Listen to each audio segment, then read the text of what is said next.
Hola amigos de primerahora.com, nos encontramos con la profesora Wanda de Jesús, Hola. Experta en literatura infantil, y vamos a presentar un poco libros que podríamos pensar que son poco usuales, pero existe una amplia diversidad de ellos. ¿Por qué poco usuales?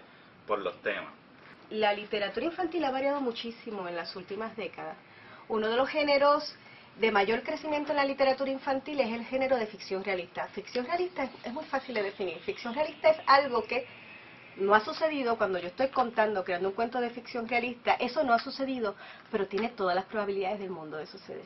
Y la ficción realista es bien importante en la literatura infantil porque es el género que nos permite presentarle a los niños situaciones con las que ellos se pueden identificar, porque son situaciones cotidianas de toda su vida. Y es bien importante en la literatura infantil la oportunidad que le da a los niños de identificarse, de verse reflejados. Eso ha tenido sus altas y sus bajas con el tiempo. Por ejemplo, ahora es relativamente fácil ir a una librería y ver un libro donde uno de sus protagonistas es un niño negro. Eso no sucedía en los 60. Era muy difícil en los 70 y no fue gratuito. Evidentemente fue el producto de de una gran batalla por las libertades civiles.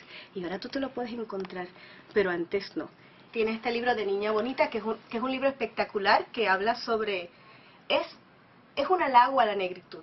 La verdad es que es una maravilla. Y tenemos, por ejemplo, aquí en Puerto Rico tenemos La Peineta Colorada. La Peineta Colorada es un libro fabuloso que escribió Fernando Picó, donde habla sobre la historia de nuestros negros y marrones, ¿no?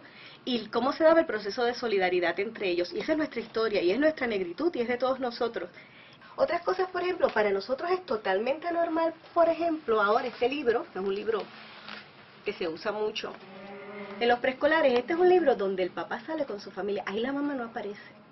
Y hace 30 años o 40 años pensar un libro donde se viera solo el papá con los niños, o se viera un hogar donde el papá no estuviera por lo menos en una esquinita, leyendo el periódico, era impensable, porque la familia tiene que ser papá, mamá y niños. Y ahora no. ¿Por qué? Porque como han dicho todos los censos, y es evidente, los censos lo que hacen es reflejar la realidad, alguna realidad. Lo cierto es que las familias pueden estar constituidas de muchas formas, y es bien importante que si ese niño vive con papá, vea un libro donde hay otros niños que solo están con papá. Y si ese niño vive con mamá, con mamá. Y si ese niño vive con la abuela, con la abuela. Y si ese niño es como Manu, que vive con sus dos mamás, este es un libro donde Manu vive con sus dos mamás. Y aquí tenemos a Manu con sus dos mamás. Tenemos también, por ejemplo, un libro fantástico como siempre, que es una chiquitita que sus papás están recién divorciados, y ella explora que todo es como siempre, solo que ahora tiene dos casas. Tenemos libros, por ejemplo, como esto, The Not So Sweet Stepmother. Porque evidentemente de la literatura infantil, entre otras cosas, hemos heredado la noción de madrastra mala, terrible. Y no, esto es parte de las familias reconstituidas. Y mi papá, en este libro sobre mi papá, habla de papás, pero también habla de padrastros maravillosos.